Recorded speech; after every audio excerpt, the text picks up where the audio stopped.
waking up in a bath of ice. I'm a victim of an organized. You know it is true. You know this time you're never gonna get it. But you already stole my heart. Yeah, you ripped it and tore it apart. You know. Welcome to Cutthroat Queens podcast, where all of the acorns squirrels bury and forget about rot, lonely and abandoned. We are here to take an open and honest look at all things indie horror. My name is Brett Mitchell-Kent, and I'm joined by the scratched DVD copy of the unreleased TV show, Real Housewives of Central Ohio, Chelsea Pumpkins. Hi. Central Ohio. Yeah, it was a good season, but nobody got to see it.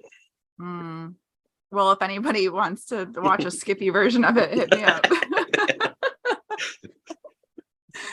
That was an homage to Jolie. Aw, Jolie, come back. We miss you. I'm drinking out of her aseptic and faintly sadistic mug right now. Oh, that was perfect. Yeah, we just talked about that. So funny. Beautiful artwork. Great. Gorgeous cover. So, Brett, yes. What have you been consuming for horror lately? Oh, horror. Okay, so I thought you meant like consuming, and I made this like really good like dip yesterday. Tell us about the dip. Let's hear it. So I got it on TikTok. Obviously, that's where all the best recipes come from nowadays. And it was this is vegan, and it was, what are they called? Zucchini. So like zucchini and garlic, like slow roasted in olive oil, and then you just make like a cashew cream and put it in there, and then you eat it with some crispy bread. Do you like puree the zucchini? No, you cut them up into little chunks, and then they caramelize, and you just like smush them. So they caramelize enough. Caramelize. I don't know how to say it. Yeah. Anyway. What did you put it on? Just literally took like crispy bread and just dunked it and like just ate it like that. Jason, that sounds really good. Shared it, and then we made something separate for the kids because Ashlyn, it was funny. She saw the ingredients and she's like, I don't want to eat that, and I won't make. Oh, there's butter beans in it. That's the other thing. You pour butter beans into it, and there's butter beans in it. And so she was like, nah. So we let him eat something different, but I let her try a bite, and she's like, no, I don't like this. And then she kept getting pieces of bread and coming by and like dipping it and eating it and talking about how she didn't like it. So,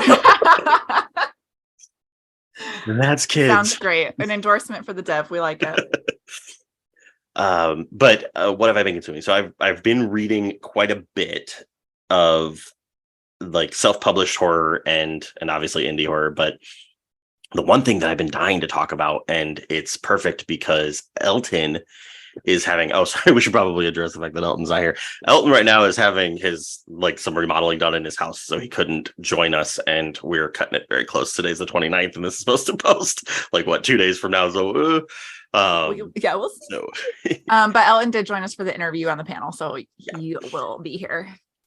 So I want to talk about Life Support by Elton because I haven't gotten a chance to. I don't want to do it like in front of him, obviously. So awkward. Why would you want to compliment him? That would be ridiculous. That is not what I'm about to do for Elton.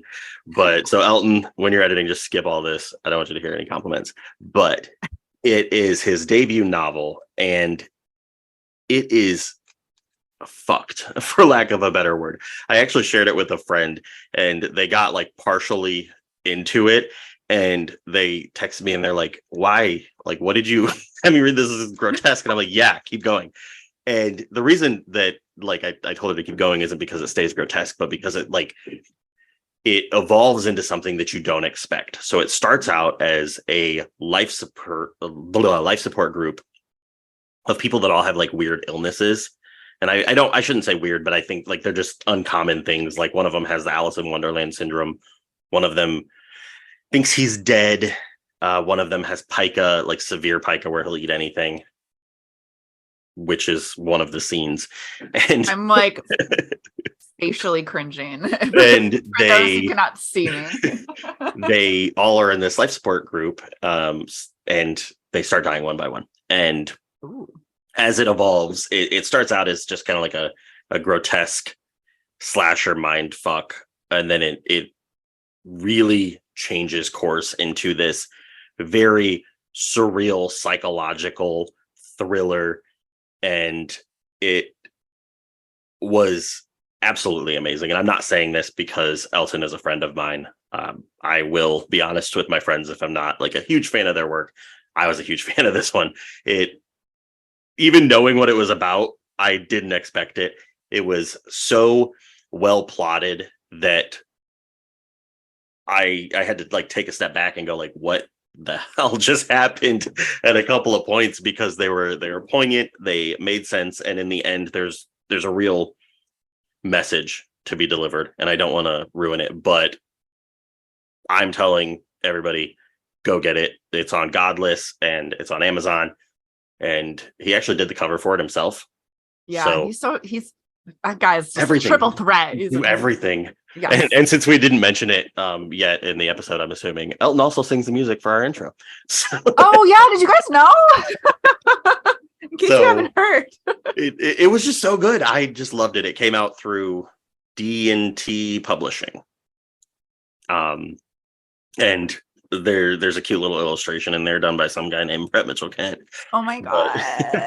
I didn't realize they included it in the book. That's awesome. I know, right? Isn't that cool? Aww. It's like it's in the physical, like the cover jacket thing, but I'm waiting for my signed copy from Elton before I read it. So yeah, he's sending them to me, right? And then I'm shipping them out to everybody in the Americas. I don't know. I assume he's shipped them already, but and then probably also not.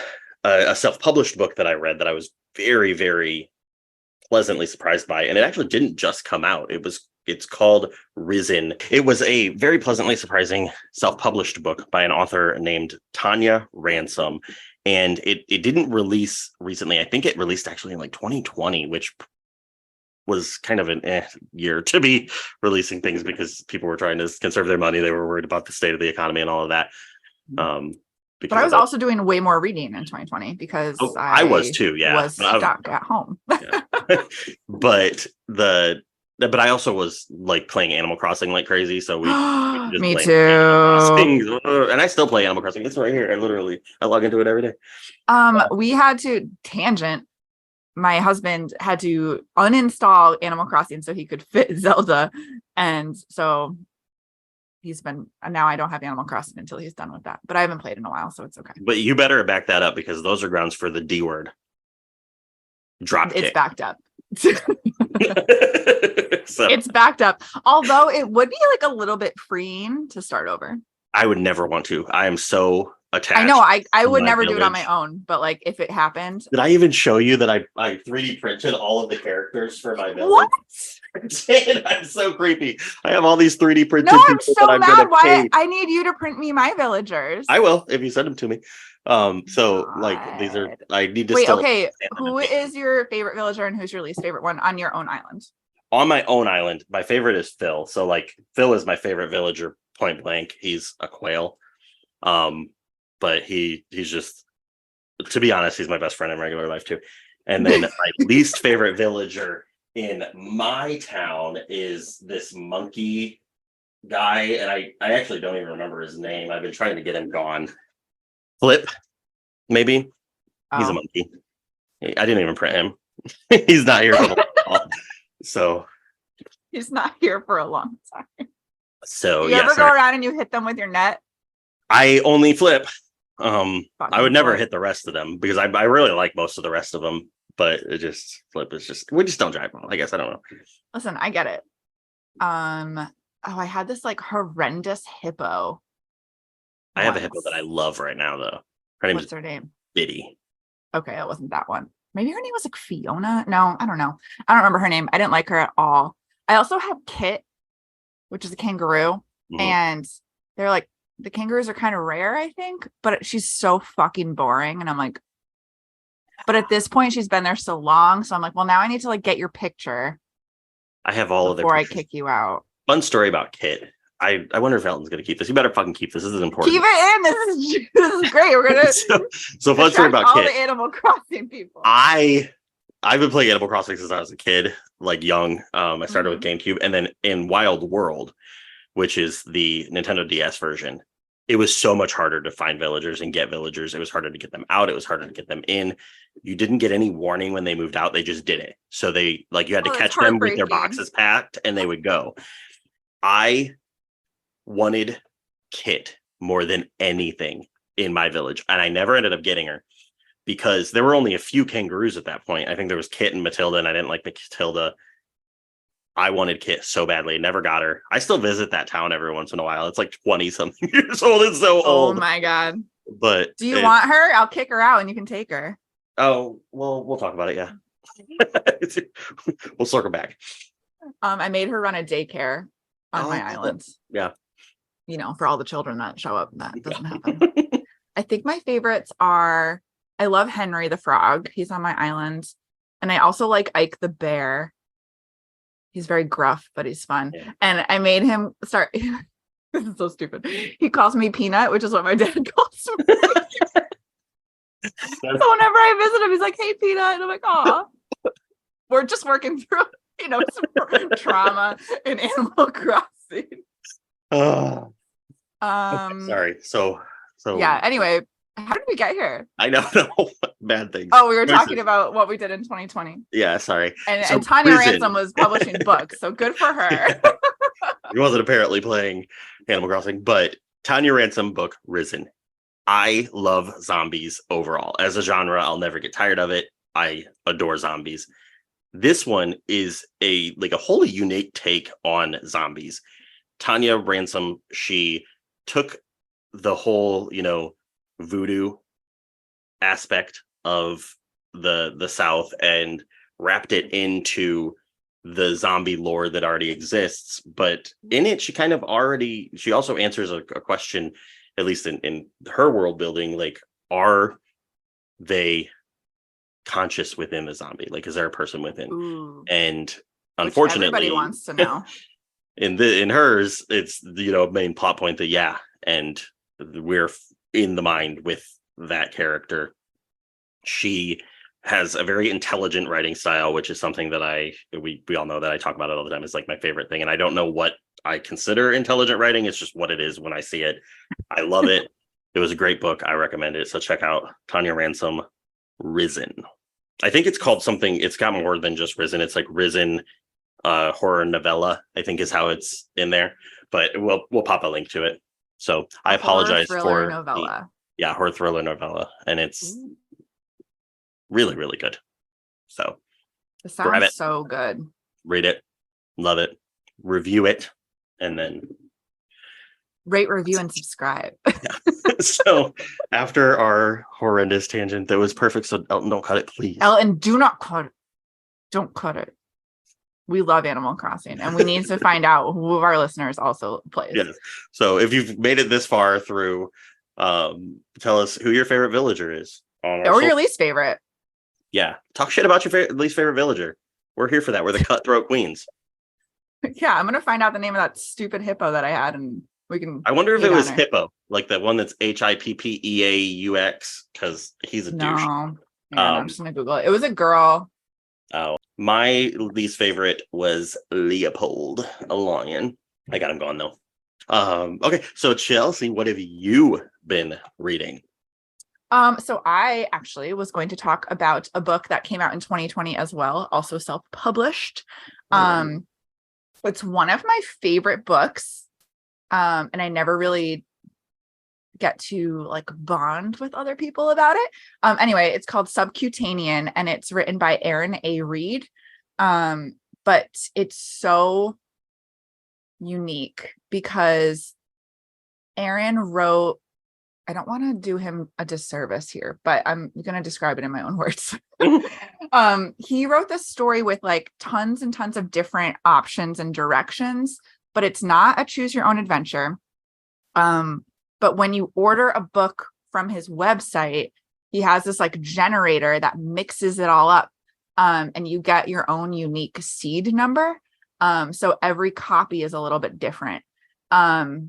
I think that there is an audiobook maybe on Spotify.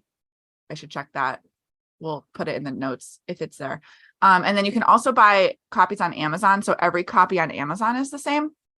But I went to his site and got my own personal seed. And when I read it, I actually read it with the Howls Society.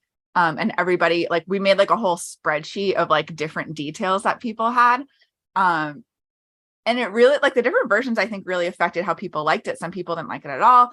I loved it so much that I recused myself from discussing, because I was like, it was the point where I was like, nope, I will hear nothing bad about this, because you know what I mean? Like, sometimes a book is like that, where I'm like, nope, I want to live in my bubble and just love this book. But anyway, it's a queer story. And it's very liminal, and it has like weird architecture, but also like exploring, like, I don't know, trauma might be an extreme categorization, but at the same time, I don't know what your copy would look like. So, but it's just, I love it. There's like just these really eerie scenes. Like, there's like different timelines. So like people are communicating with other selves in like kind of different dimensions. And so because of you, obviously that's the reason I looked this one up as well and got it. Yeah. And my understanding of it was that like each copy is supposed to be portraying its own dimension. So the stories are different because there's different, subtle variations between different dimensions. And with the guests that are going to be on the show later, Chris and Tim, I compared my copy with their copies, and they were like, just the first few pages were completely different. Yeah, like, that's awesome. It was insane because we each got our own seed as well. Or Tim has mine. Your seed. Yeah. No, and this is funny because, like I said, like, I'm obsessed with this book, and I'm obsessed with my seed, and so lending that out is dangerous because I could never get it back. But Tim is right. He wants to write a liminal story. And so he was like, I need to study some liminal pieces. And I was like, well, you should read Subcutanean, but you should read my version, because my version's perfect. So I mailed it to him, and I was like, if you don't, there's like a note in the cover where I'm like, this needs to get back to this address. Like, you will not keep this book. I will hunt you down. But it's so, so good. It's like, there's like doppelganger kind of stuff, like body doubles, and like just really cool twists. And I just think the fact that everyone's copy is different is really, really fun. And I saw it compared to the Backrooms a lot. The Backrooms is a dreamscape type liminal spaces thing where you go into the backrooms. There's a bunch of different levels that it's a never ending. Is it a game? It's not. It's just kind of like a concept, I guess. It's from it might be like a creepypasta type thing. But this actually came first. So in here, it's called The Basement, right? Yeah. The Basement with capital B. And it's a similar concept to where this basement just keeps going, and it just read it. And it was actually so good that we included it in a list that we compiled for the lineup, which is a magazine tied to Creepy Crate. Because Creepy Crate reached out to us, and we were really excited because the whole point of our show is let's get, people's work in front of the masses, and they have a pretty good following. And so we opted to do self-published books because the marketing for self-publishing is definitely it's an upward climb if you don't have the backing of a publisher, the following already existing, then it's going to be difficult. But self-published work is not worse. It kind of has a stigma attached to it that it's going to be lazily done.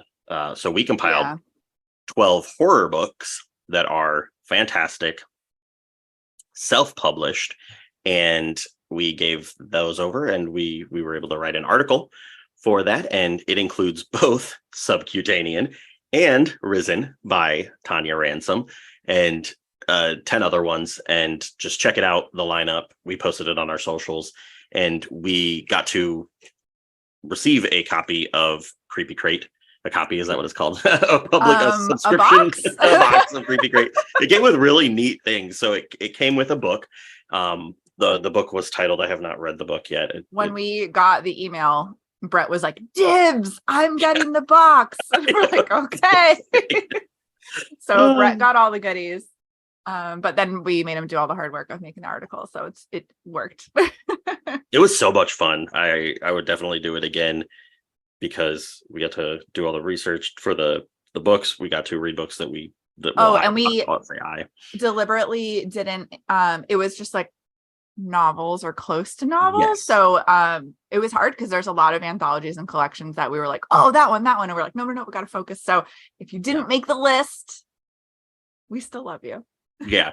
And also, if you didn't make the list, it wasn't because we liked one more than the other. We tried to keep it varied with the different types. So there's like a cosmic on there, there's a liminal spaces one, there's a slasher, there's a paranormal, just to make sure that maybe there's something for everybody listed. Love that. I was saying Brett put a lot of thought into it. Worked really hard on our list he had to make a lot of cuts. It wasn't easy. So the book that came with the Creepy Crate was Always the First to Die by R.J. Jacobs, and it came with a bunch of cool little goodies. We're going to post some pictures after, but the reason I'm bringing this up is we get to offer you guys a discount code. So if you use the code Cutthroat5, numeric 5, so Cutthroat5, you'll get $5 off your first subscription. And we'll post the pictures of all the cool little goodies that we got. My favorite thing was this Cabin in the Woods. What is this thing called? A Rubik's Cube, with the Cabin in the Woods film pictures on it. It's got a lot of cool little things there. I love that because of the scenes, like when they go down and they see all the boxes and they're like coming out and moving, like that reminds me of a Rubik's Cube. So. And I think it's like one of the images on the poster or the like DVD cover or something. That's cool. Yeah. And it was just a really, really cool opportunity. We're really excited. And I definitely implore you to check out Creepy Crate, use that $5 discount code so that you can get a box of your own or lots of boxes of your own. Oh, what other kind of stuff did you get? Oh, I got a piranha themed little, it looks like a life preserver, but it's for like a beer or I guess a soda. Oh, for the pool? Yeah. And then a Texas Chainsaw Massacre. Nope. What is that? Nope. Yeah. Texas Friday Chainsaw. 13th. Camp Crystal Lake is Friday 13th. Oh, no, that's the other thing. I'm talking about the oh, shit. I'm sorry. Sorry. No. Yeah. But I mean, the Camp Crystal Lake thing too, but there was a Friday the 13th. Oh, damn it. There was a Texas Chainsaw Massacre apron that has a cute little chainsaw on it. And then there was also a bandana that has Camp Crystal Lake on it. And it's funny because I was actually looking up bandanas with that on it because another guest that we interviewed during the Pride Month episode, Lee J. Cross James, he had a Camp Crystal Lake bandana on his back wall or like a banner or something like that. And I love love camp slashers. And so I was looking for one. And that's funny. Thank you, Creepy Crate. Thanks, Creepy Crate. One person we wanted to include on the list, but ended up cutting. Cassie Daly has a book called Brutal Hearts. And I read that, I don't know, earlier this year. It doesn't matter when I read it. But it's like 90s themed. It's about a group going hiking. It's really, really good. And Brett wrote up a whole thing and then we realized she wasn't selling it anymore. So we were like, damn it, we got to take this off. And then we posted the article and then she posted the book back for sale. So Cassie, I'm really, really, really sorry about the timing. But if I could do like an honorable mention for Brutal Hearts by Cassie Daly, go buy that too. Yeah, it's funny because we initially it was Friday the 13th. 13's a horror number. So we had 13 books, but then we're like, oh crap. Cassie doesn't have a book to sale. So anyway, you're lucky number 13. Cassie, you're lucky number 13, unlucky number 13, I guess, for us. But that was another great read that I would put on any sort of self-published list. So, and the cover's gorgeous too. So, that beautiful rainbow aesthetic. Okay, so what's going on in this episode? We are talking about Howls from the Wreckage, which is an anthology of disaster horror. It is published by Howls Society Press. And it was edited by Christopher O'Halloran. So he's going to come on. We also brought in Timaeus Bloom, who is one of the authors that was published in the anthology, and it's his debut short story. So that was really exciting. And really unique is Nick Cutter wrote the foreword, and we don't ever really we haven't yet talked to forward writers. And it's also kind of neat to kind of hear about how that happens because it's almost like not a best kept secret, but it's really like kind of not talked about, like the process of finding a forward writer and like what their job is and like how to balance like wanting to do a good job but also stay honest and genuine. So I'm excited to talk to all of them. So yeah, stay tuned, and me and Elton will be on talking to them. Hey, I'm Paula D. Ash, author of We Are Here to Hurt Each Other, and you are listening to Cutthroat Queens podcast. I'm a victim of an organized. You know it is true. You know this time you're never gonna get it. But you already stole my heart. Hey everybody, we are back with our guests. We're here today to talk about Howls from the Wreckage, and we have Chris O'Halloran, Tim Bloom, and Nick Cutter with us to talk about different aspects of the anthology. Christopher O'Halloran is a milk-slinging Canadian actor turned author with work published or forthcoming from Kaleidotrope, No Sleep Podcast, Tales to Terrify, Horror Library Volume 8, and others. He is president of the most active horror book club on the web, Howls Society, and editor of the anthology Howls from the Wreckage. Follow him on Twitter at Burgle Infernal or visit coauthor.ca for stories, reviews, and updates on upcoming novels. Welcome, Chris. Hello, thank you for having me. You are welcome. We also have Nick Cutter with us. Nick Cutter is the author of the critically acclaimed national bestseller, The Troop, which is currently being developed for film with producer James Wan. That's very exciting. Congratulations. Yes. As well as The Deep and Little Heaven. Nick Cutter is the pseudonym for Craig Davidson, whose much-lauded literary fiction includes Rust and Bone, The Saturday Night Ghost Club, and most recently, the short story collection Cascade. His story, Medium Tough, was selected by author Jennifer Egan for the Best American Short Stories 2014. He lives in Toronto, Canada. Welcome, Nick. Thanks for being here. Thanks, Chelsea. Great to be here. And finally, we have Tim Bloom, last but not least. Absolutely not. Absolutely not. Tim Bloom is an ex-medievalist turned horror writer from Alabama with an interest in all things creepy and unsettling. His first written short, The Last Sermon of Brother Grime, is in the anthology Howls from the Wreckage, released this year. His next story is forthcoming on the Nightlight podcast. He also really loves Cherry Vanilla Coke Zero. I do. Who doesn't? Thank you. Well, welcome everybody, and thanks for being here. We're really excited to talk about Howls from the Wreckage. It's been a really fun anthology to work through. Yes, it's been amazing. Everyone loves it. I love seeing the reactions to it. Yes, me too. It's been good. What was it like editing your debut anthology? How did you come to be the editor, and what was it like for you? I think I just kind of weaseled my way into Howls Society even before it had a name.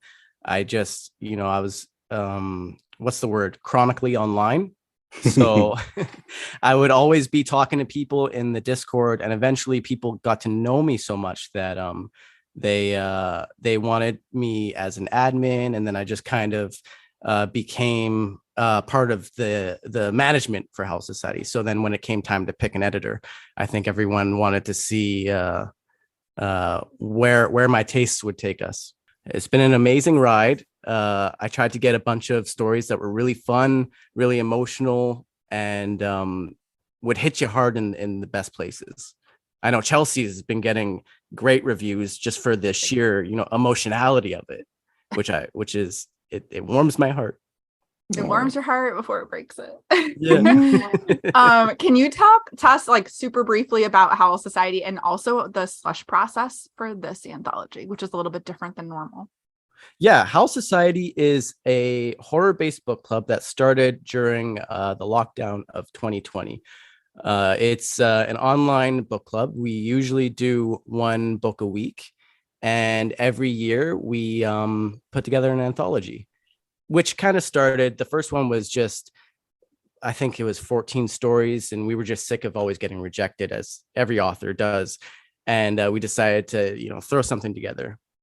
Since then, it's been a little bit more structured. We've gotten more members. So the slush process has had to take effect, where we choose from about 50 stories what's going to be included.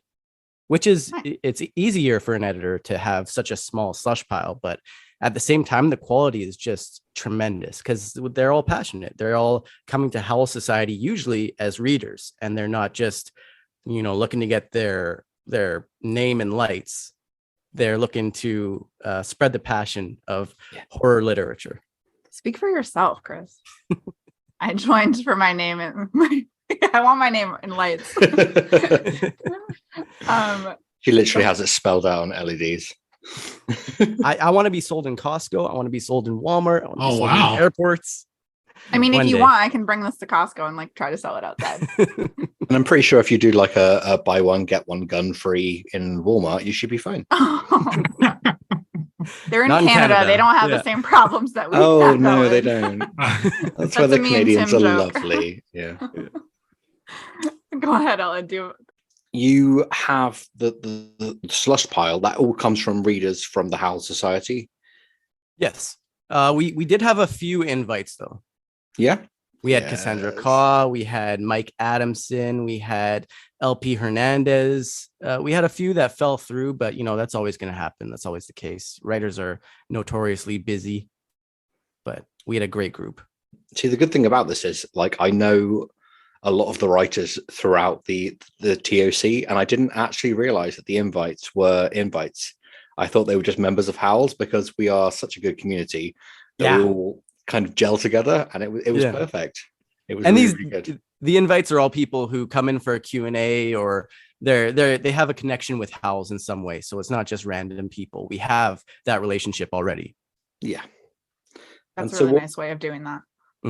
What was the best thing about doing the editing process, and what was the worst? I think the best thing was just getting to read like 40 or 50 amazing stories. It's like I got the deluxe edition of the anthology. I got to see it all. Whoever buys the anthology, they get 20 stories, but really, really, there were some amazing ones in there. And that's probably the hardest part, was having to cut some and pick some and, say no to stories that I really, really adored. Where do we pick up the deluxe edition? Where is that? The director's cut. The director's cut with all 50 stories. Yeah. That's just in his inbox. Okay. Yeah, I'm gonna print it out and I'm gonna Okay. staple it together. All right. Send me a galley. I was just about to ask you, is there anything terrible that you just wouldn't have published? But I'm not going to ask that. I'm going to cut this back. Ellen, you are Sorry, I just spicy wanna tonight. know. I am a spicy boy. I'm sorry. All right. What's the worst part? What was the worst part of editing, Chris? Besides cutting the stories, I think you know what? I really didn't have a bad part of the process. I mean, there was some drama behind the scenes. Like there was, of course, there's going to be, people butting heads, but all in all, it was really great. And I was, my wife was pregnant at the time.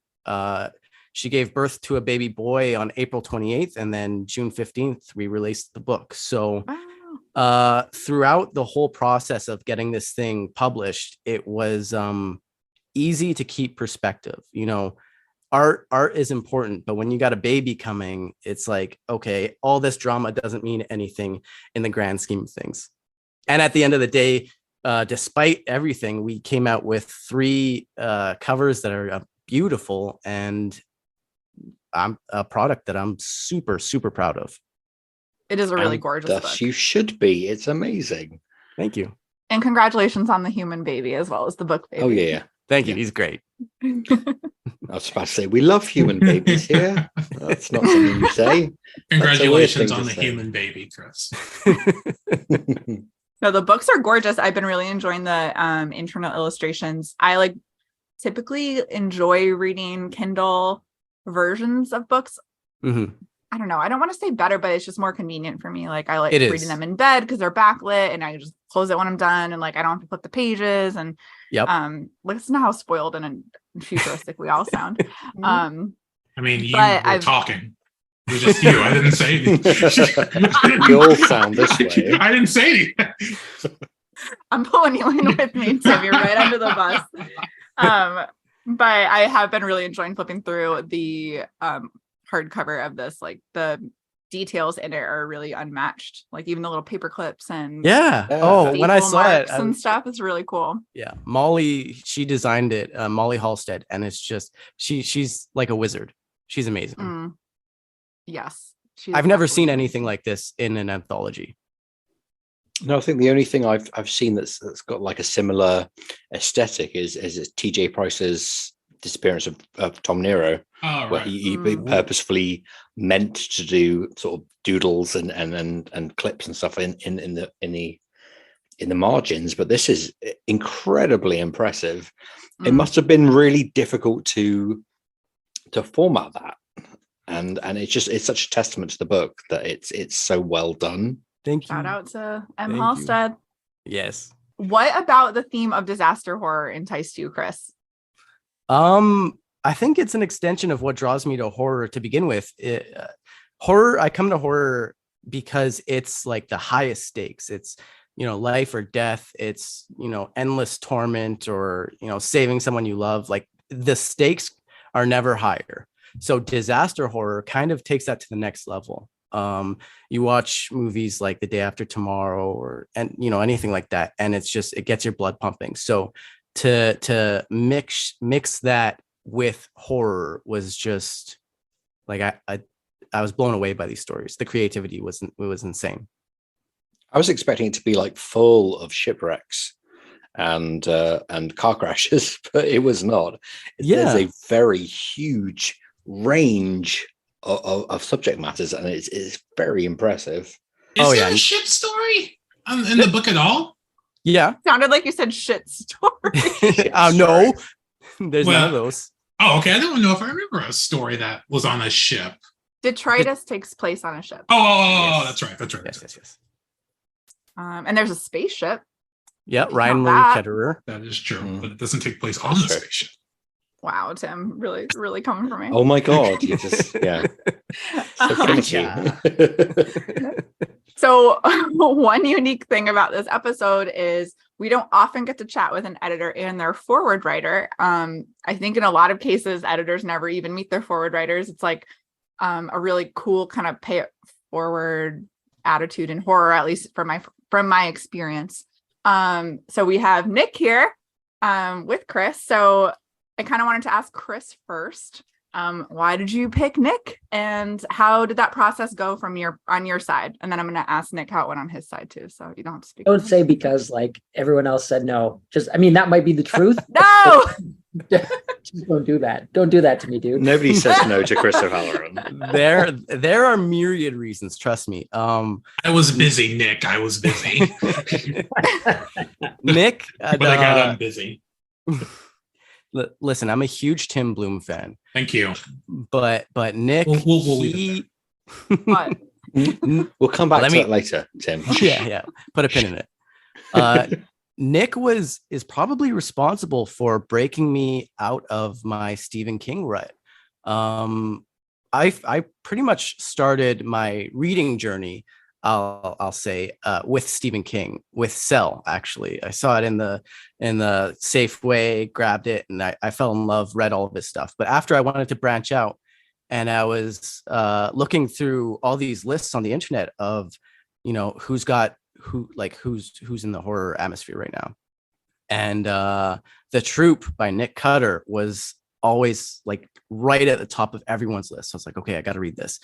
And I read it, and it was like Stephen King, but it was like Scott Smith, but it was so different, and it still had the seeds of everything that I loved. So that was like my first step into the water of other horror. And since then, it's just been like, anything he puts out, I gotta like devour right away. I was clamoring for an arc of the Handyman Method because, I'm a huge fan of Andrew F. Sullivan as well. And those two guys, they can't do any wrong. It's true.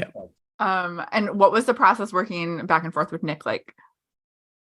Oh man, I just, I was starstruck the whole time. So I'm like, whatever you want to give me. And then he sent me. I remember though, the first one I was like, I've done a forward once or twice before, but Chris is very right about this. I sent him something off, and it was, I'd obviously read all the stories and really admired the work that was in there, because I had agreed to do the forward without having actually read the stories, but it sounded like it was up my alley. But you just don't know, right? And you wouldn't want to be sort of ingenuine or disingenuous about your actual love of the work that was there. But I was, super relieved and also happy to see that I just went through it again, I don't know, a couple days ago, specifically your two stories, just to remind myself over them. And I remember having read them obviously, but I knew this was coming up. I wanted to just reacquaint myself with them, but I actually realized I didn't really have to reacquaint myself with them. Like, oh yeah, I knew them as soon as I read the first few sentences. I knew where they were going. I knew that they were going to both end rather bleakly, which I dig. And the sort of the aesthetic and the tone of the whole anthology was right up my alley. But I think my first one was more about whatever, me growing up and how I got into horror. And then Chris very deftly and thoughtfully got back and said, I think we need to put a little bit more about the fact that it's a disaster horror, anthology, and a few other sort of important grace notes. And I'm like, you know what? Damn it, Chris, you're right. So I, thought, went back to the grind and gave him the forward that I think, sort of exists in the book. But I've always been grateful for my editors. So thanks, Chris. Oh, thank you so much. Yeah, you made my day. He's a good editor. He is a good editor. He's one of my first readers always. Oh, thank you. It's an honor. Except he couldn't first read this story, which was really killing me. And it's a great forward, by the way. It's fantastic. It's yes. Thanks, Tim. I appreciate it felt very personal, but still relevant, and I really enjoyed it. And again, like I said, having read as you said, Chelsea, it is a pay it forward thing, I think. But there's also the concern that you want to do well by, the anthology itself, by all the contributors and the really strong writing that was in there. So thank you. But if at best it just burnishes, the good writing that's in there, the great writing that's in there. So thank you guys. Oh, that's amazing. Thank you. Little love fest. I did have a joke question in the interview lineup where me and Tim have a little bit of, we call it a fake sibling rivalry. And I was gonna be like, oh, so Nick, which of our stories I stopped myself from asking that. No, because I censored myself. When he said he reread them, I was like, "Oh no, he set me up perfectly."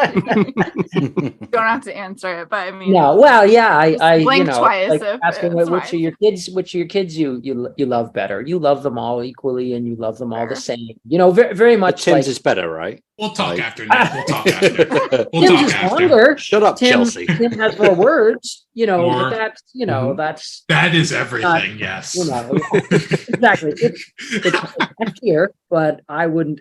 I think they're both very, very different stories, but both again, yours, Chelsea, sort of buries the lead, you'd say. So it's really, I don't want to give anything away. There's no use doing that. A lot of people listening to this ideally are going to go out there and get the anthology.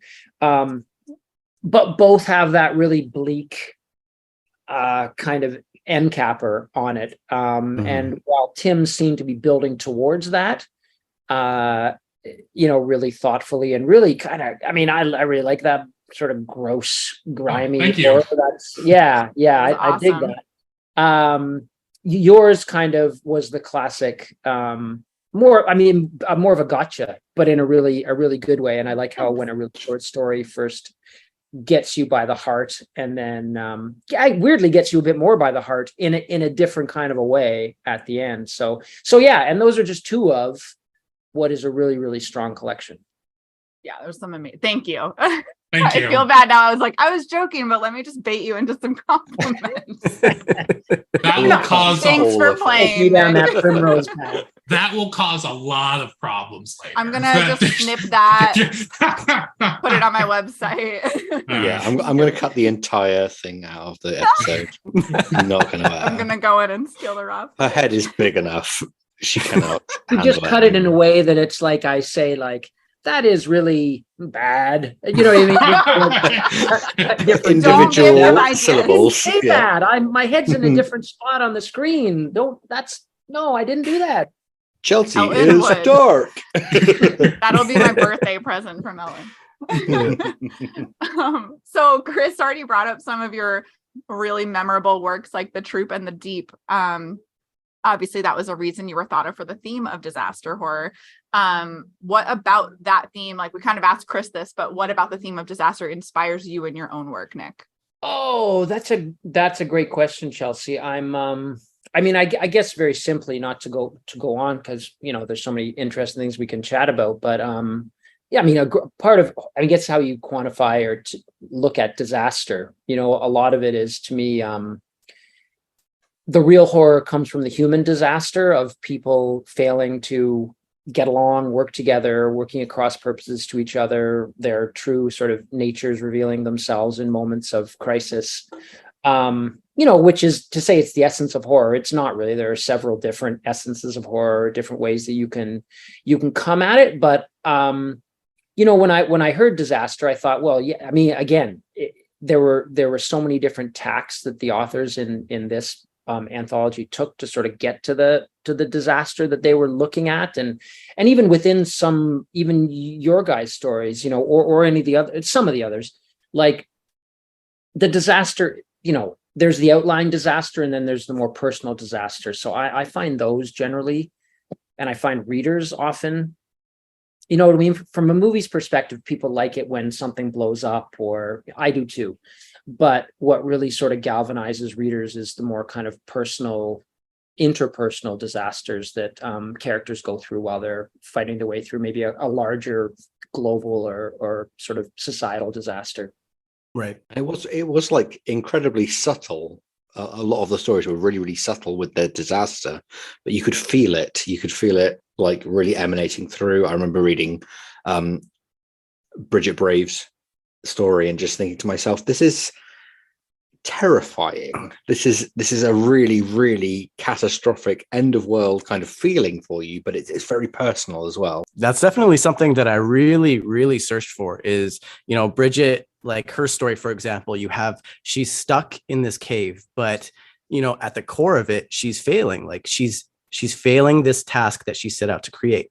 Like Tim, you have this neighborhood, this community that's just totally being taken over by this presence, but it's really a story about identity and about this main character's identity. And Chelsea's story, I don't want to go on about all these stories, but at the end of the day, there's this huge disaster, but the story is about companionship and safety and this personal journey. And Bridget D. Brave's story is called Unzipped for those listening who have not. And it's horrifying. It is. Hers is one I haven't gotten to yet. I'm so excited. And she's an incredible author, so I'm really excited to read that. Yeah, she's amazing.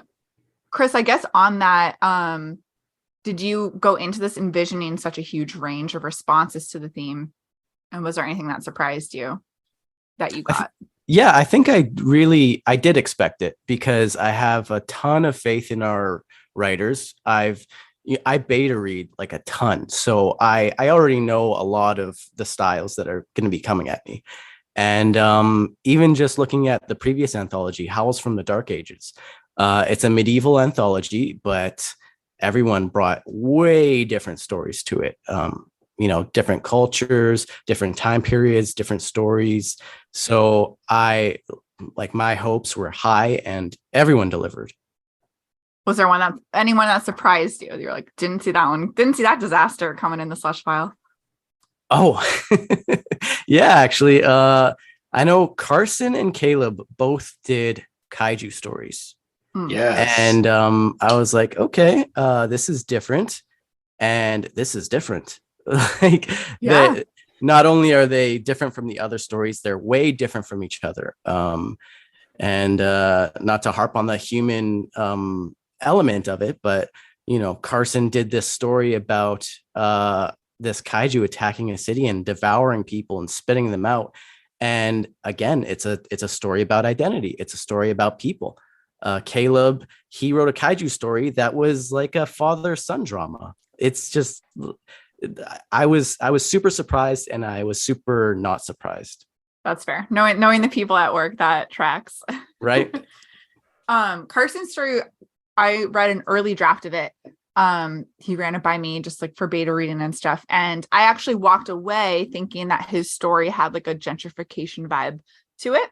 And he has kind of gone on record on Twitter and stuff saying like it's really just about like the times changing around you and like you coping with that and like not keeping up with the change. And you know, the event he talks about, like it is sort of secondary, kind of like Elton was saying before, like some of the disasters like aren't really the main point.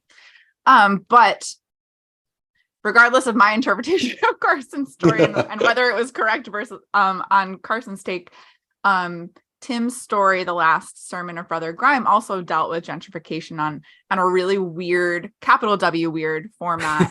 So it was very gross. Yeah, it was awesome. It was just so strange, also disgusting, which I love. So I was wondering, Tim, if you could speak a little bit to that theme and why you chose to explore it in that way.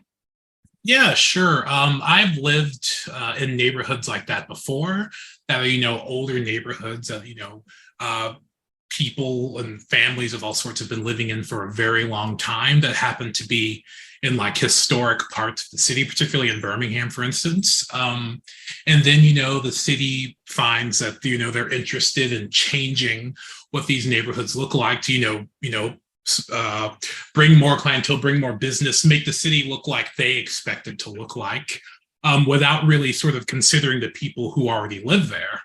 And so I really, when I was sort of thinking about what I wanted to write, I really thought about like these areas, and I've seen places like that, you know, that are just like very nice and sort of like cleaned up and fancy looking, just sort of right in the heart of something. And, you know, they think they're doing sort of, they're bringing about change and innovation and all sorts of things. And, you know, there are a lot of people who are displaced, you know, they're looking at the place they've been living at for 30, 40 years, and it, you know, it looks nothing like they're used to. And so I really wanted to show that like change sort of was in the eye of the beholder, particularly when it comes to making something look better and what that means and that sort of thing. Yeah, it was amazing. And it's so relevant. Like growing up in the Lower Mainland and living in the Lower Mainland right now, you see, you know, what's going on in Vancouver. You have these small houses going for millions of dollars. And I'm sure it's the same in Toronto. It's just, things are getting totally out of control. And the fact that you introduced this character, Brother Grime, is just to throw a wrench into everything. And it's like, man, I kind of wish that we would have a Brother Grime in real life, because bring it all back. We might. These housing prices are crazy. Oh, I can totally picture it here too. Like you can see like the font that they use on like new housing street numbers, right? Like that just like signifies gentrification's coming. I love how you detailed this like fake authenticity of this restaurant too. That was really like fun as a reader, but like in a way that's like, God damn, that's so real. So I don't know, I just thought you did a really good job of, I thought your setting was like fantastic. You said something also that really made me think, and that's, I said it was yes. And something that I was sort of really getting at, the idea that like, you know, the concept of changing something, and we'll change it for you. We'll see how you like it. That sort of thing that has like almost like an aggressive tone to it. And I thought that was really cool too. Yeah, it felt like you detailed the gentrification and then the people who like took it back. It was like they weren't bringing it back to what they were used to. They were like, oh, you think our place isn't good enough? Like, we'll show you. Like so I thought that was a really cool horror element that made it like very bizarre and like fun to follow. So kudos to you. Thank you. I also kind of invited in kind of some of the imagery I don't know if I'm just like overly reading into this as well, but like the gnarled man with the straw hat, it kind of gave it like a Papa Legba kind of Oh the yeah, Darwin yeah. vibe. Yeah. Right, yeah. Yeah, that was something I was really thinking about because I really wanted to, I don't know, I actually had the title up because I'm full of myself. I had the title of the story before I ever wrote anything. And I wasn't really sure, but I knew I wanted to really try to make a very interesting sort of strange or maybe even compelling character. And yeah, so that means a lot. Thank you. Yeah, I mean, like we've all got this misconception of Papa Legba's identity as Right. being Lance Reddick in American Horror Story, but he's actually Right. just like a gnarled old Yeah. man with a straw hat, Yeah. very unassuming, very Right. just present, and it just gave me that like that really really serene sort of feeling of this is malevolent presence within society. It was fantastic. That's really cool. Thank you. So you have been, not to Oh, age you, I would never Tim has do done that, that but you've kind of been anyways, in the so publishing. don't worry about it, Chelsea. All right. It's only from Googling you, I promise. So you've been in the publishing game for almost 20 years. And I feel like I would at least consider you kind of a staple of modern horror for maybe the past 10-ish years. Have you noticed any big changes in the landscape of horror and or publishing over time since you've been a part of it? That's a great question. I think that one of the simple things and one of the needed things, not just in horror, but sort of over literature in general, is more diversity. You know what I mean? Like when I came in, there were still a lot of guys, mostly guys, writing stories about like, I'm a university professor and I got the hots for this student in my class. And then I got a divorce and, my life's a mess or whatever. And like, do we need more of those stories was kind of the idea at some point. Like, and I don't think we do. I don't think we needed as many of them as we had at the time. And I'm not quite sure how that prevailed in horror, but I'm sure it prevailed in a certain similar fashion.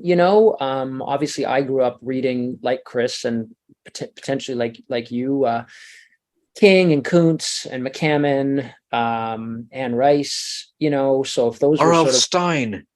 R.L. Stein. Yeah, exactly. R.L. Stein. The kids. I think we understand that there's a certain chromatism to all of that kind of, and, they were writing about things that felt close to my own existence. So I suppose that was in some way, on top of the, and the facility that they had with the storytelling was something that obviously appealed to me and sort of ushered me into horror. But to say that those are the only stories that should be told, or not should be told, but could be told, obviously not the case. So I've seen, it seems to me, not a sea change. I hope it's not that extreme, but I think it is a very strong and necessary push towards, other voices, essentially. And that was probably predating me. So, if my first book, I think The Troop, came out in 2014, I believe it was, I sort of in flux, and was moving forward, and it seems to have gathered that momentum, and ideally it will continue to press forward. But in publishing in general, what you guys might notice it as well, like there's not as much money, and I'm not just saying not as much money for advances and things like that. There's not as much money to, like, when The Troop came out in Canada, me and my friend Andrew Piper went on a tour, which is like unheard of. But the publisher, Simon & Schuster here in Canada, sent us on like a tour across Canada, essentially. They were really trying to push Canadian horror, so we sort of became the recipients of that. So yeah, it was cool. But was it very glamorous? Like you stayed in 5-star hotels and red carpet. Yeah. The thing about that was I didn't know Andrew. And I'm going to meet Andrew tomorrow. Like we have become like really, really close friends. But, I said to my wife before we went off to the airport, I'm like, this could be hellish. We're 2 weeks together. This could be one of the worst experiences of our mutual existences. But the thing is, I was thinking about the other night, like, I don't want to belabor this story, but it was just like, how two people become friends, there's this sort of energy or organicism to it at some level. And you guys have probably found it yourselves. Like it's sometimes just an inciting incident, but we went to this signing in Calgary, and this guy came up to us, which I was this guy myself. Like, he, not exactly this guy, but he was like a new writer. He wanted to, sort of, he felt like it was all closed doors. And maybe if I go up to these two writers and give them my story, somehow magically they will like walk into Simon and Schuster and say, okay, we got to publish this thing. Let's start with 1 million copies, but let's get bigger from there, as if we have that power. You know what I mean? We are trying to get published ourselves essentially, but he came up very nicely, seemed really intense though, kind of had a bit of a semi-Manson-ish kind of, intense. Oh, and he had this story, right? So he had this story, and I remember his name. I'm gonna not say his actual Spill name. the tea. I'm just kidding. Don't. His name was Edward. Let's say his name was Edward. And so Andrew took the story, and we're in the car the next day, and he's reading it, and I'm just watching his face kind of go like pale and just like, and I don't remember the exactness of the story, but it was something like the main character, not Edward, killed his wife and put her in spaghetti or something, and then where they belong. Oh my God. And just that coupled with the intensity of him and the whole vibe we were getting with him, it was like, oh gosh. And he had our email. This was no. a bad idea. But that night, this is how I knew we were buddies. I knew we shared the same sort of sense of humor. Is we were going back home to the hotel, and Piper's hotel room was before mine. So he lets himself in. It's like, yeah, all right, see ya. And he opens the door, and I'm like 5 or so steps, and he goes, Edward? Oh. Like Edward was waiting inside his room. He pushed the door open, like, Edward? And did you run back or did you run away? No, but that became for the rest of the time we spent together. Oh, Every time we tried to nail each other with, go in the bathroom and like look into the stall, like, Edward? He was plaguing us and following us throughout the entire tour. So long belabored story, but like, yeah, that was like something that we did, and I just don't know of those opportunities. And I don't want to say that's gone, because I don't think it is, but I feel like those kind of opportunities are vanishingly rare at this point, which is unfortunate, because I think horror itself is as popular and as de facto sort of profitable as it ever was. So why, horror authors themselves wouldn't have that opportunity? And I really hope everybody that we're on this panel right now, has that opportunity to do so. Maybe not me anymore. I've had my opportunity, but you guys, I would like to see that keep happening. And maybe it will, but recent returns don't seem all that promising on that level, although great horror continues to be published, thank God. Right. Yeah, it's like the expansion of the market has been great for readers and great for writers, but it has like kind of devalued some of the opportunities. But I don't know that I necessarily mean that in like a philosophical sense. I guess I just mean on a monetary sense. But yeah, and you don't get into it for that, I'm sure. Like, exactly. You guys didn't, but at some point the exigencies of life, if you're trying to make a living at it, which you don't have to, and there's no expectation in anybody. I didn't expect to, and I've certainly gone through periods where I haven't, so yeah, I had a belabored and sort of too long answer to your question. We love long answers. Yeah, that was amazing. We love them. So looking at things now versus when you started, is there anything that is come up recently that's exciting to you, that gives you like a new sense of vigor for the horror genre? Oh man, Elton, once again, I wasn't asked this question in a pre-interview. I'm completely sort of like, it's great. That's a great question. And to think of something that kind of fits those parameters. I just think in general that there just seems to be just having gone to StokerCon for the first time since I think in a decade, and finding a lot of the same faces, a lot of new faces, a lot of like, clearly the genre is thriving. and it's thriving in all sorts of different ways. And it seems to be one of these genres that just finds new ways to invent itself and recreate the atom or recrack the atom in certain ways. And so, sort of my career is somewhat that way. I mean, there's elements of my books that are, I hope to be very personal to me, but there's other elements that are like very clearly derived from the people that I grew up loving and reading, and whose work sort of ensconced itself sort of in my brain. And every so often you get like a real, how about this, not to fling it back at you guys, but like, what would be the one book? I have one in my head, but like one book that like you've read, maybe movie too, that like, this seems like, I think the term is sui generis or whatever. It's like, it's of its own. It seems to have come from no blueprint. It seems to have just like exited that author's brain as its own thing that has no sort of parallel.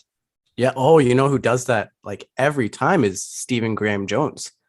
Like every book is like Mongrels is different from The Last Final Girl, is different from The Only Good Indians. Like he's always just coming up with something new and something different, and it's like amazing every time. He takes tropes and he just flips them on their heads. Yeah, and takes the piss out of them. Kind of like it's an always evolving trope. Yeah, he's a powerhouse for sure. Yeah.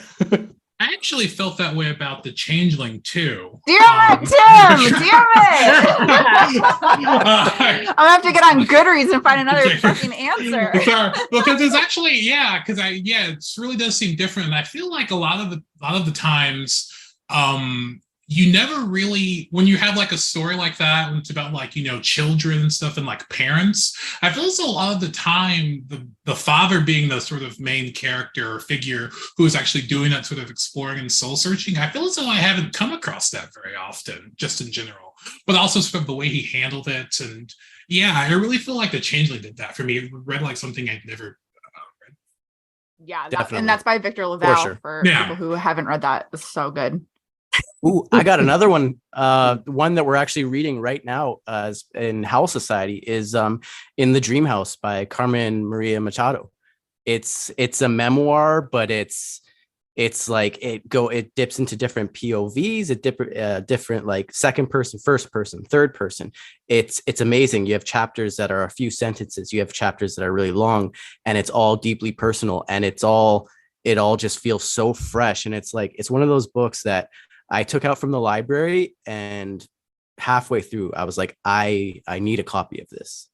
Oh, and that goes the best feeling. It's the best. And that goes back to what Nick's saying about, how diversity has been so exciting. It's like, yeah, I can relate to Stephen King and I can relate to Dean Koontz, but these authors like Victor LaValle and Tananarive Due and Stephen Graham Jones, they're bringing this other perspective that is just so, it is relevant in ways and it's different in other ways. You get to see how their lives are different. And it's just, I don't understand how people wouldn't want that. It's so fresh. Yeah, I think that was one of my first sort of modern reads that really resonated with me, The Changeling, actually. Oh, yeah. That was like an instant 5-star for me. After The Changeling was stolen from my brain by Tim, I was like, all right, I'll think of another one. But another one that we read in Howls Society a while ago is Earthlings, which was by Sayaka Murata. And I got to chapter 2 and I was like, I'm not sure I can even finish this. Like, I was so disturbed by it. And I was like, this just might not be for me. And then something compelled me to finish that chapter. And then it got easier to digest. I think you might have gotten used to it. I might have just gotten used to it because it didn't get easier. Up. Like she after a while. It's a thing, yeah. Oh, it was like, but I've also read her Convenience Store Woman, which isn't horror at all. But those are. Did someone just say, Chris? Okay. But that is another author where it's like just so different and unique. Like no blueprint existed for that. Like Earthlings dealt with a lot of trauma and like childhood trauma kind of coming forth in an adult, and the ways it manifests are just, I mean, we're in the horror genre. They're disturbing, to say the least. but also just like very unique. Don't know that I mean that complimentary or not, but it was a read that I was not mad that I read. It definitely stuck with me for sure. Nick, can I ask, how is that something that you think of when you're writing, is how to make this different from what came before it? Because I know with the handyman method, it's very relevant to what's going on these days. Is that how you keep it fresh, or is there something else you do? Well, there would be those that argue I don't keep it fresh at all. So, it really depends on who you talk to.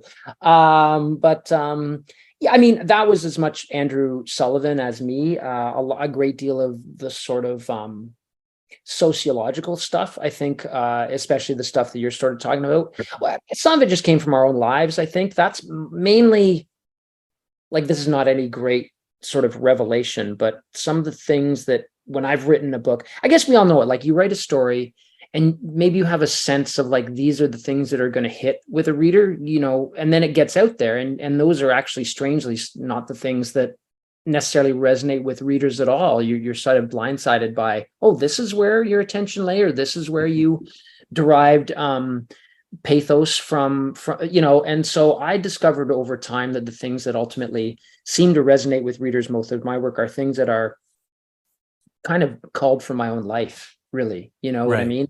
Aspects of events or circumstances or past things that happen to me or people that I know that I sort of write and weave into the fictional fabric of things. And when someone comes and says, this particular scene was meaningful, maybe less with the Nick stuff than with the Craig stuff, because I don't make a habit of like hurting turtles or things of that nature, but that came from my life, like that event or that thing that you read in the story that, that was for me, and sort of, it's just sort of a gloss on whatever was in my own life. So, and in that way, you can't, in terms of keeping it fresh, it's rather difficult because you really just can only plumb the past that you have. And as I've gotten older, I think my life has gotten a bit more quotidian, I mean, I don't want to say sadly, I think it's just sort of normally that's just the way it is, but I tend to focus more on family stuff, dynamics of being a parent and things of that nature, which, I mean, It's another, when you reread a book, a horror book, when I read Pet Sematary the first time as a teenager, I was like, what an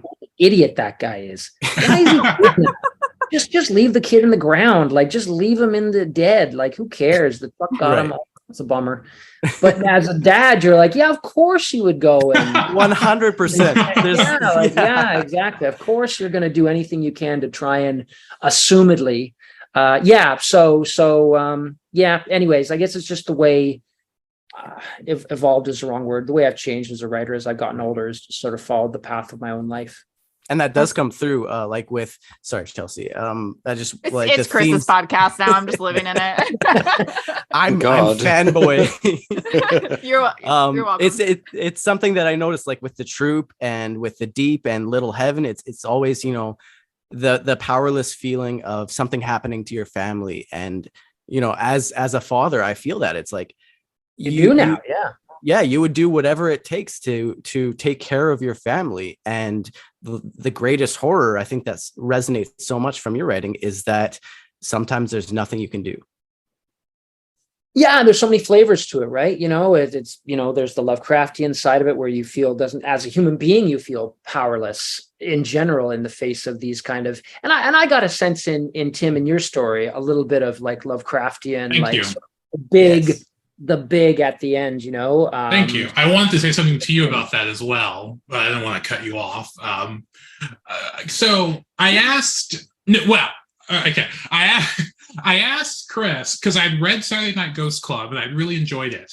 But I asked Chris what book, of Nick Cutter should I start with, and Chris was like, oh, Tim, I think you'd really like Little Heaven. And I just want to say, and I've been talking about a lot, I find that book is fantastic. I have loved Little Heaven so much. And when you talk about, authors sort of like handling sort of like, different people and different, and the character of Ebenezer, I just find so cool. And, I want to slick my hair back, and I really, and that stuff sort of gets me, because I thought about that, and like sort of like the Lovecraftian stuff a bit, and even like the Stephen King stuff, maybe even some like Robert McCammon and stuff like that. And it's just like, and I've been telling like Chris and Chelsea, I was like, I want to write a horror Western of some sort. That's all I care about right now in this. I hope you do, man. Yeah, I think you can nail it.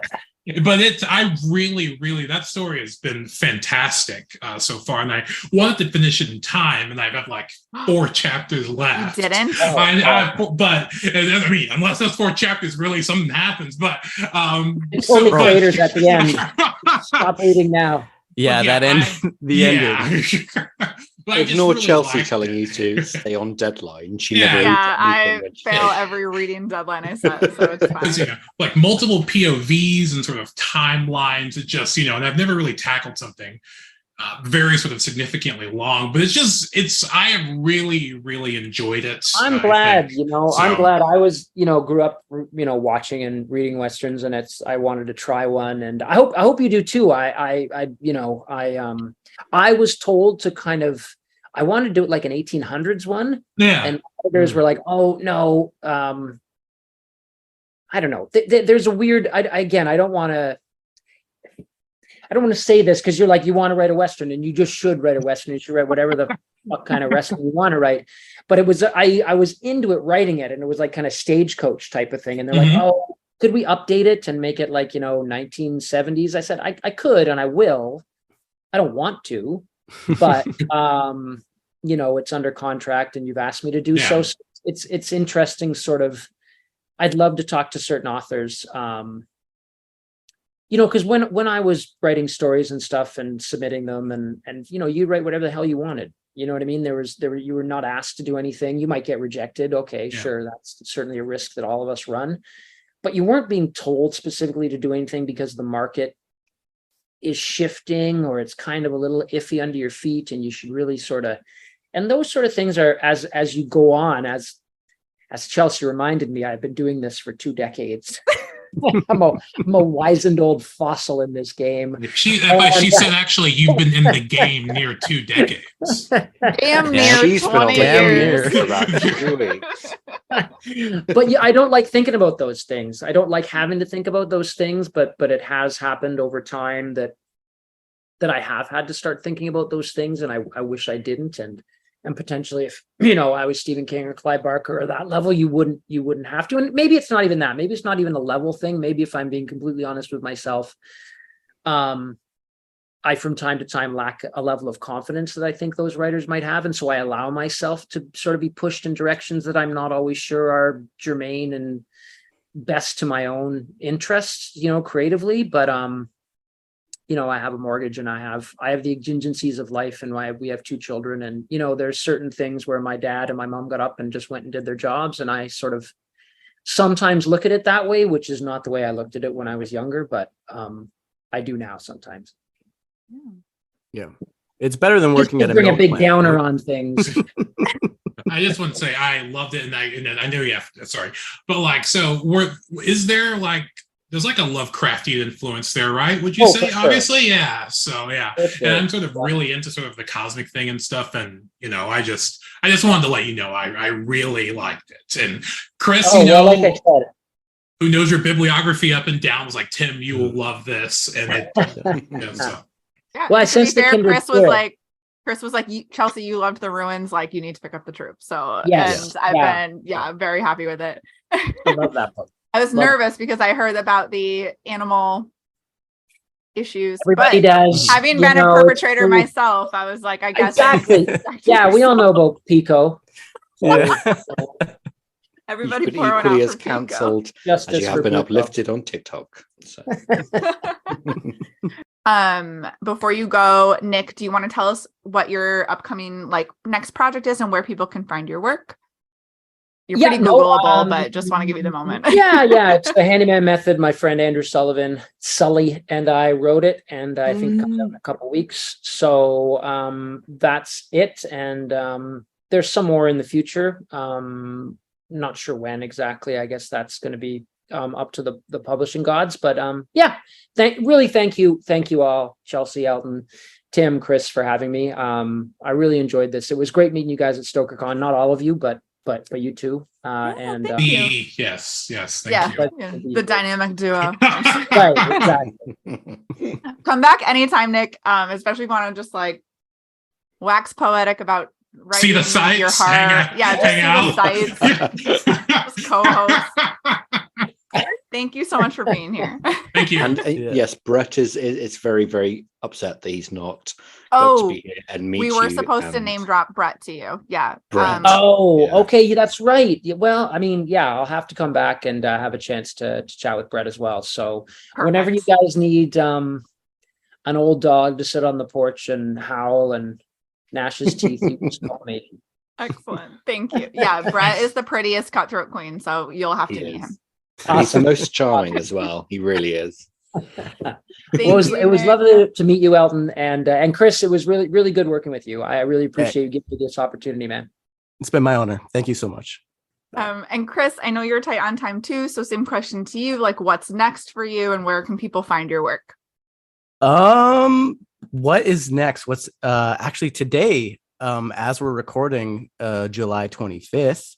Horror Library 8 came out, and that is edited by Eric Guignard. I've never said his name out loud. Say it with confidence. That's great. Eric Guignard. That's Guignard. Right. There's no way that's that's not right. That can't be. There's Sorry, no way. Eric. We'll do our best. Yeah, I tried. He's amazing. I've loved working with him. But he's putting out the 8th volume of Horror Library. And that is featuring a little story I have about a father who spends a little more time in the bathroom than he should in order to... Dads in toilets. The Chris, title was what's it originally Dad's... Right now it's called Unwind because Eric said, love the story, don't love the title. So but what was it originally? It was Dads in toilets, right? It was Dads in bathrooms. Dads in bathrooms. Which I intended it to be read as in like Dads in bathrooms. Am I right? Because Did you have Am I right in the title? You should have put Am I right in the title. I think that would have sold it. Mm-hmm. Yeah.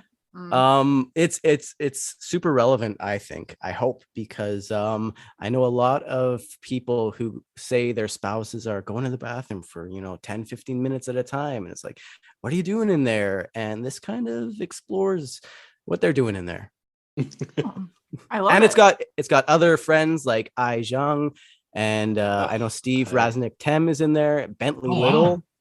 There's a Bentley Little story. Oh, so you're like proper famous now, so we can't have you back on here again now. You're not indie anymore. You're fucking famous, man. One of these days, I'll be Nick Cutter level. Then you'll be back on. Yeah, and you we'll will. you back. Full circle. You will. Guide us, Sensei. I hope. Tell people where to find you on the internet before you leave. You can find me at coauthor.ca. Those are my initials. I have co-authored with me, Chelsea Pumpkins, the one and only. But yeah, CO, my initials, author.ca, because I'm Canadian. And I'm on Twitter for the time being. We'll see where that goes. X. You're on X. At Burgle Infernal. Yeah, at Burgle Infernal. Can I say this for Chris as well? I don't know. Do people brag about this? I don't know if people brag about this. Is it a brag that you made the StokerCon reading list? Is that the thing? Congrats. Maybe. I don't know. We'll brag about it here. We don't care. It's like a brag. I don't know if that's a yeah, congratulations. Thank you, man. Thank you. Yeah. You're welcome. Back to the anthology. You're welcome. Yeah, this anthology. Oh, I think we've sold over 1,000 copies at this point. You almost said over a million. A million. We have sold 8 billion copies. I'd be like, bitch, I need another check. A couple more. Yeah. No, it's really finding its audience, and I love it. I love it so much. It's an incredible, like, talking from the outside, you guys have all been involved. Speaking from the outside, it's an incredible piece of work, that down to the art, the editing, the selection of stories, it's just been absolutely fantastic to read it from start to finish, except Chelsea's story, which I didn't read. And it's Fine, just Nick Cutter loved it, so I'm good. Well, yeah. you're a host, so you had to read I did not expect what I read going into it, and I think that's the most amazing and surprising thing about it. And for anyone who's listening who isn't sure about picking up like a story book of anthology, what am I trying to say? A book of short stories. That one. Yeah. Book of short stories about disasters. This has got everything you need. So you need to go into where you can find it. Where can you find it? Yeah, where can we buy it, Chris? Yeah. We have all, you could buy it at the regular places, but if you want all the links, all the options, go to howlsociety.com/anthology. And Awesome. we'll have links there for the ebooks, the physical books. We do have some special editions left over, so we might be putting those up for sale soon. And pick up Howls from the Dark Ages and Howls from the Wreckage. Well, not Howls from the Wreckage, Howls from Hell. Yes, while you're there. Chris is in both of those as well. Let me just brag for him. Yes, thank that you. was The the most. audiobook, I've been reading and listening to different stories in Howls from the Wreckage, but the audiobook is great quality as well. So another option for audiobook listeners. Yes. Chelsea it's going can't very read, well. so she's been doing the audiobooks. Yeah, I need someone to narrate it to me. You had Chris, if you several have to go, people- don't let us keep you, but we will continue talking to Tim. Yes, I should if you go. want to stay. Okay. Thank you. Thank you love for you. being much. here. I loved you. it. I had a great time. You're the Wow. best. I'm gonna head Yes. out as well. Oh, for your tight hour, Tim. Tim. For my very tight hour. Yeah. Tim, Right. you're staying. I'm coming but back for you, buddy. Thank you. Yeah. You're gonna come pick me up? Yeah, Just come pick me up. I'm gonna pick you up. I'll pick you up at 7. Okay, bye guys. All right, keep it running. Bye. Keep it running. Take care. Yeah, Um, Elton was like, Tim needs his due. We're Yes. keeping him on. And I was like, We're going to okay. keep him on a bit longer. I want to talk about how this was your first sale, your first Yes. pro sale. Why are you um, laughing? It was. Yeah, it's true. That is true. It just makes me. Yes, that is true. And it's incredible. So you need to tell us about the process here. You need to talk about how I became incredible. you became incredible. Yes. Just tell us your secrets. What's the magic sauce? All right. So, I put on my pants one leg at a time, just like everyone else. Yeah, and I'd always liked to read, but I'd never really written before. But What I have like you been to writing for?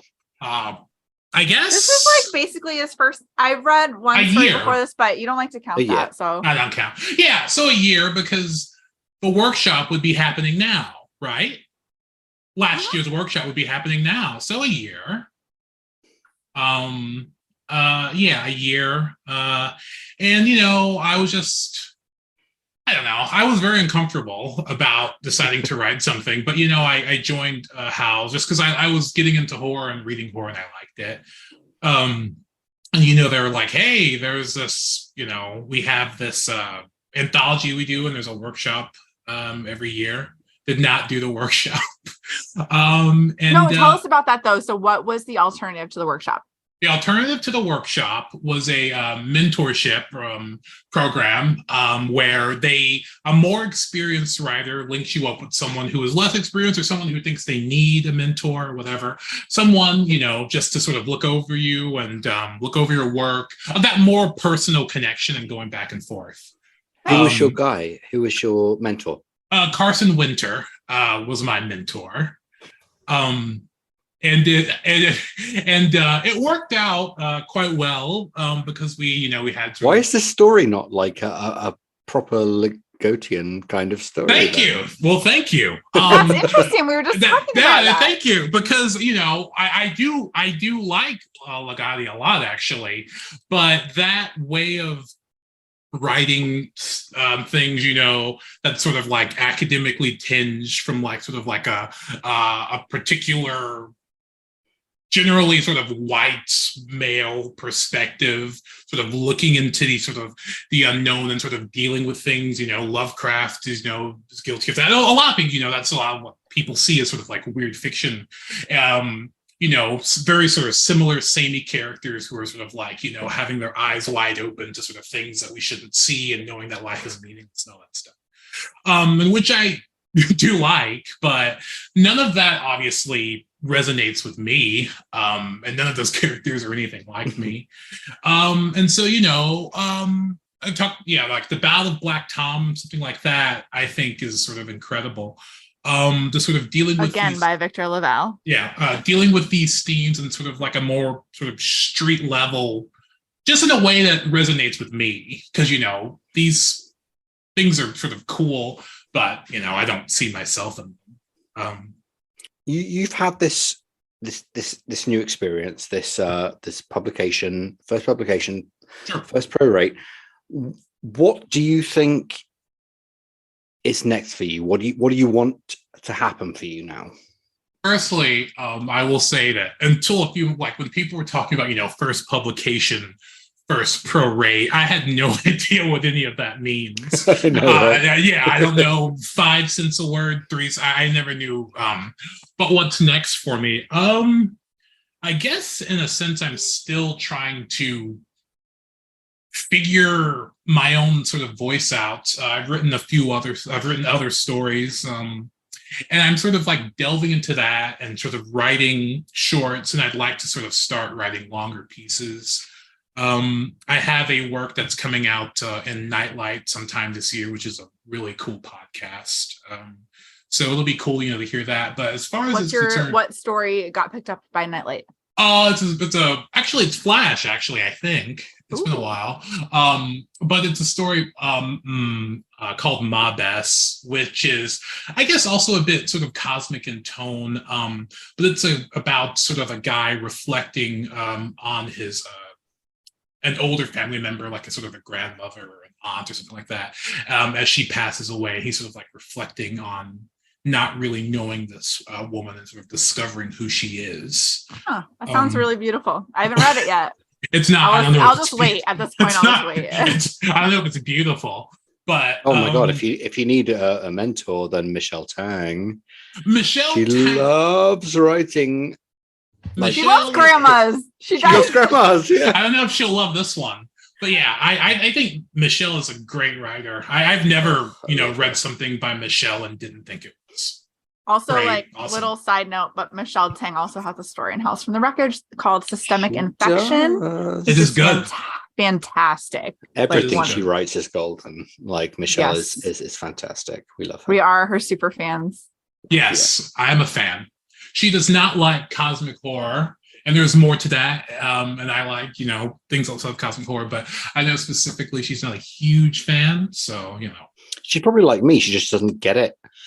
I don't understand. I don't know call Michelle how stupid on the podcast. No, I didn't. No, we don't have a not you, Ellen. I call myself stupid. Like, I don't think I get it, Elton. So, like, literally, all I understand is just the horrific ways that you can suck a dick. Like that's my aesthetic. Yeah, that's my next upcoming piece. The horrific ways you can suck it. Yeah, I'm getting some insight on that one. I've had Chelsea look at it. I'll send it to you. I'm doing. Absolutely, yeah. Send it to the Cutthroat Queens. Jesus Christ, my mom listens to that. What's your mom's name? Hi, Ma. That's all I knew.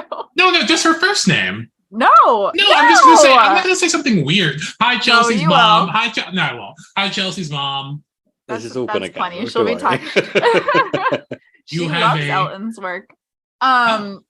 So you've mentioned like kind of these like capital W weird horror writers, but you're like, I don't see myself in them. But are you do you consider them influences? If not, like who are some of your do you have literary influences? First of all, are they? I don't. Me? Yes, Elton is my top literary influence. I continue to absorb him as best as I can.